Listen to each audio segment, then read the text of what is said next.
Is there a celebrity that you would love to cook for, and what would that meal be?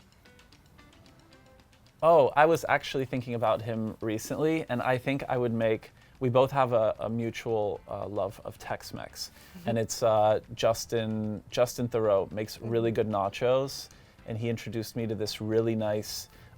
It's a yuzu hot sauce that has the right amount of acid from like the yuzu, which is a citrus that's kind of like a little limey and tangy, but it also has the heat, a little bit of like green hot sauce, like green Tabasco. And so I think I'd want to make. It's also like a really cold day, so I'm kind of feeling like enchiladas or like a really nice chili. So I'm thinking of that hot sauce, and I miss his dog Kuma. Did he make you those nachos?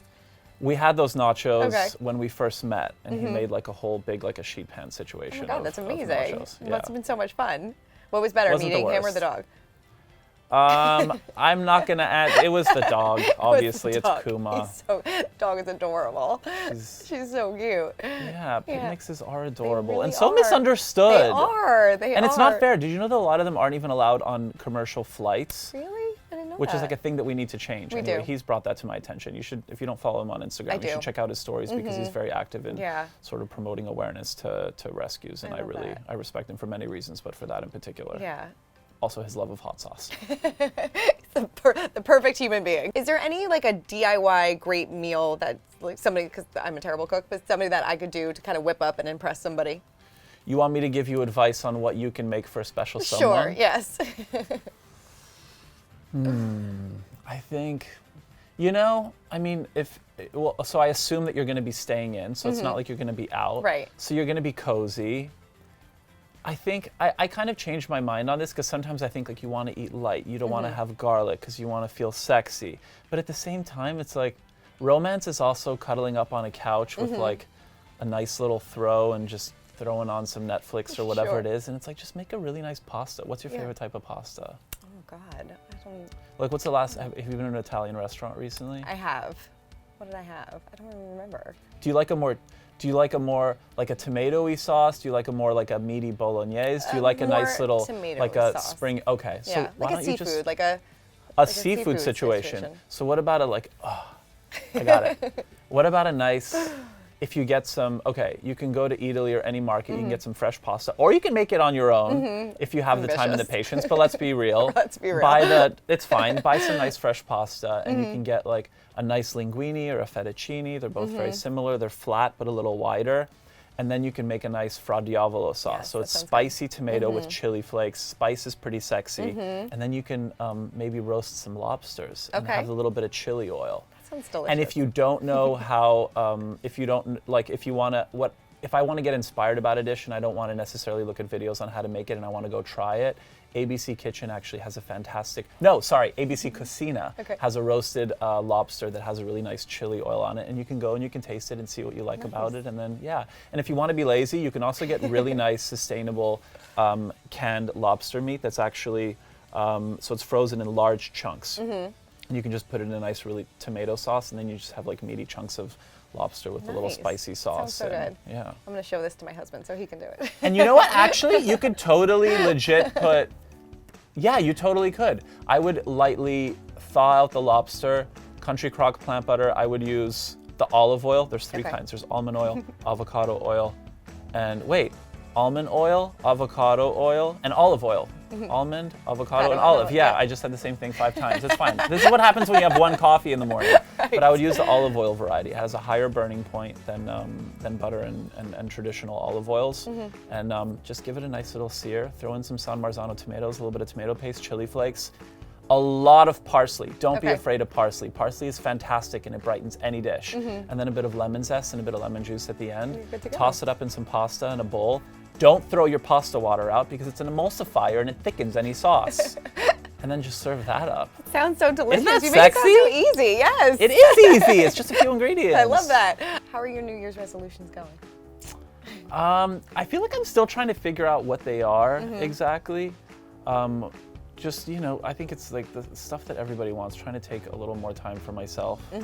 Continuing, a lot of it is maintenance. So I feel like a lot of them I started last year, and the ones that really work for me are sleeping 8 hours. How's that been going?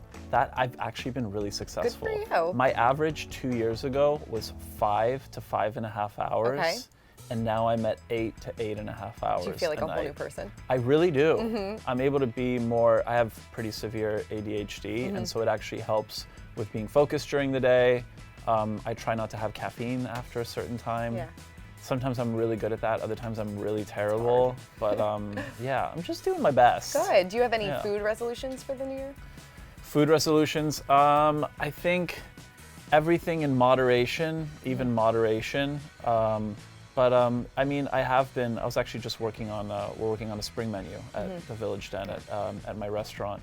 And we're constantly sort of like trying to push in the direction of going a little more plant-based, because that seems to be what people really want, and it's what I've been sort of doing with myself, which is a perfect segue for my collaboration with Country Crock Plant Butter. But no, it's true though. I mean, it's something that it is hard for me, because I am somebody who's obsessed with all things cheese and dairy, and I love my meat. But it's just trying to figure out how to like make small steps and not try to make it too aggressive. That's kind of like what my biggest thing is whenever I try to go too hard, it's not sustainable, and then I'm not able to keep up whatever those habits are, whatever they are, whether it's like coffee. If I try to cut it out completely, it's not going to happen. I'm just going to have migraines. And with going plant-based as well. So it's just trying to figure out how to like take little steps every day, and then before you know it, a few months go by and you realize like how much you've actually cut out. Sure. And it's actually really, How has plant-based been going for you? Good. Yeah. It's interesting to sort of see where, like, at first when I was becoming a little more conscious about it, I was thinking like, okay, I'm gonna have to cut out basically like my 1 day a week where I have this meal. It's either on Saturdays or Sundays, but it's usually, sometimes it's both. It's where I have an entire cheese board and charcuterie for dinner, and it's my favorite thing, and I do it by myself, and I just have like 5 different cheeses laid out. And a lot of times when I do indulge in cheese, it's sort of like this like large aggressive amount. But what I realize is that, I could still have that 1 day a week where I kind of like treat myself, and I'm able to honor, my French Canadian background of where I was raised, because we all love cheese up there, but realize that you can actually make small changes. And that's what I really love about, in all the discussions that I've had with my friends at Country Crock, is that you can actually make small changes. It doesn't have to be this big aggressive thing. And by swapping your plant butter, using instead of traditional butter, for example, it's a small step, and I think people often freak out when they want to make a change in their life, and you realize that it doesn't have to be this big thing. You can just make it small. Yeah, I mean, it has to be kind of fun for you as a chef too, because it's now giving you like a different type of challenge, maybe? Totally. Well, I love to think about things sort of differently as well. However, the way that I think about food on Queer Eye is very different than when I was developing the cookbook, than when I'm at Village Den. This seems like a lot of shameless self-promotion, but it's really, it's really true though. It's like you sort of have to kind of tweak sort of like what your mentality is and how you sort of approach all of it. And that's always fun, because it's a continued challenge. And that's what's so great about food, is that it's a never-ending learning thing. Like you're constantly learning something new. There are always better, healthier, even more decadent ways to do whatever it is that you think you know about food. And so it's a constant learning process.